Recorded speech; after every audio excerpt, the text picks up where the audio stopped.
Hello বন্ধুরা, আজকে একটা বিকালের স্ন্যাক্স রেসিপি আপনাদের সাথে শেয়ার করব। আমাদের এখানে খুব বৃষ্টি হচ্ছে, আপনাদের ওখানে কি হচ্ছে বলবেন একটু কমেন্ট করে। তো বিকেলবেলা একটু চুটুর পুটুর খেতে ইচ্ছা করে, সেজন্য একটা স্ন্যাক্স বানিয়ে নেব।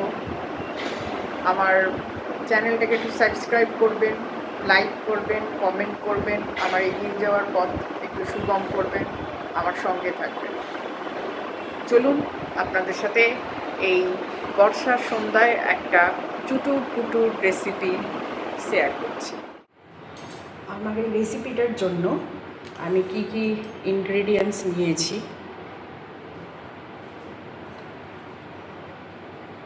সেটা একটু আপনাদের সাথে শেয়ার করছি। তার জন্য চাই একদম ঘরোয়া আলু মাখা, আলু সেদ্ধ,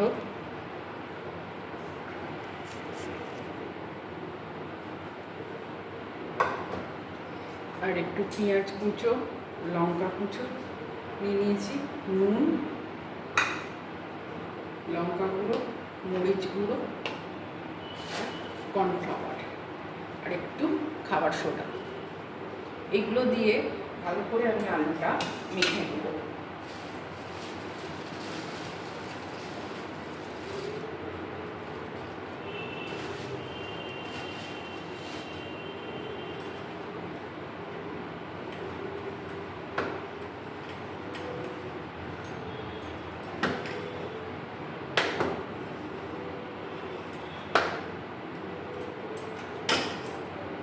পেঁয়াজ কুচো দিলাম, একটু নুন দেবো,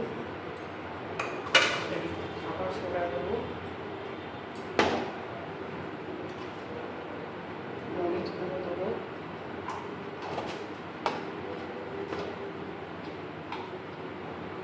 একটু করে লঙ্কা গুঁড়ো দেবো, দিয়ে ভালো করে মেখে নেবো। আর দেবো একটু অরিগ্যানো আর চিলি ফ্লেক্স।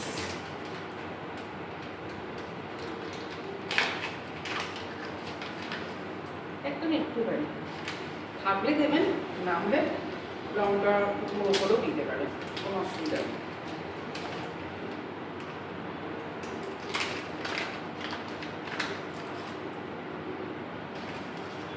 অনেকে ধনে পাতাও দেয়, ধনে পাতা থাকলে দেবেন, আমার ধনে পাতা নেই, আনা হয়নি বাজার থেকে। খেতে ইচ্ছা করেছে ধনে পাতার জন্য, তো আর এটাকে স্কিপ করতে পারি না এই বর্ষার সময়, সেই জন্য ধনে পাতা ছাড়াই আমি এই রেসিপিটা করছি। ভালো করে মেখে নিতে হবে।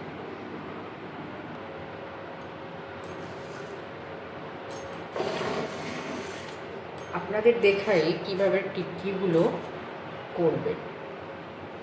এরকম একটা প্লাস্টিক নেবেন, নিয়ে একটু সর্ষের তেল লাগিয়ে নেবেন অল্প করে, নিয়ে এই যে মাখাটা নেবেন, একটু বড় করে নেবেন, নিয়ে প্লাস্টিকটা দিয়ে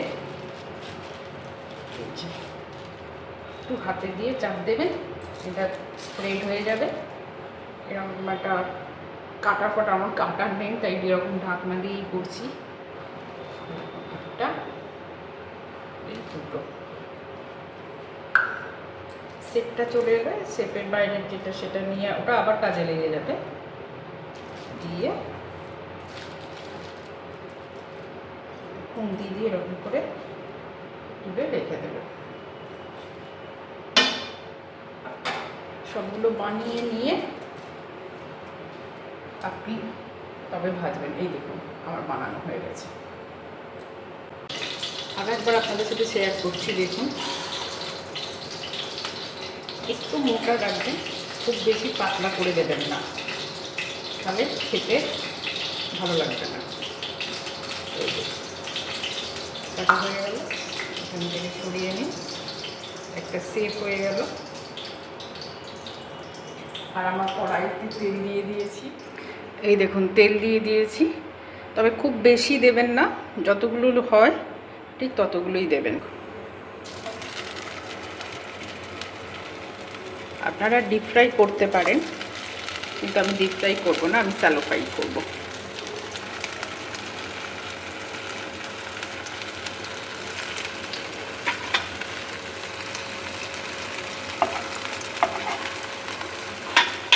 যতগুলো আসবে ঠিক ততগুলোই দেবেন, বেশি দেবেন না। আস্তে আস্তে হচ্ছে,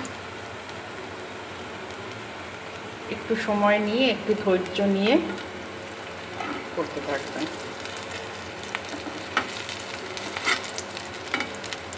হয়তো বলতে পারেন যে বড়াই তো আর কি, কিন্তু খেতে খুব ভালো লাগবে দেখবেন, আর খুব চটজলদি তৈরি হয়ে যায়, শুধু আলুটা সেদ্ধ করা ব্যাস।